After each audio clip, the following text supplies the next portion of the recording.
महाराष्ट्रातील कोल्हापूर शहरामध्ये वसलेले महालक्ष्मी मंदिर भारतातील 51 शक्तिपीठांपैकी एक तर महाराष्ट्रातील 3.5 शक्तिपीठांपैकी पूर्ण पीठ आहे।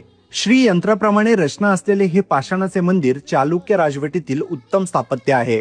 करवीर महात्म्यानुसार कोल्हासुराचा वध करण्यासाठी अंबाबाईने अवतार घेतला व करवीर क्षेत्री निवास करू लागली। आई अंबाबाई ही विष्णुपत्नी की शिवपत्नी असा संभ्रम जरी असला तरी ती पूर्ण ब्रह्मशक्ती स्वरूप आहे। तिचे वाहन सिंह, हाती पाणपात्र, गदा व मुकुटावर शिवलिंग आहे।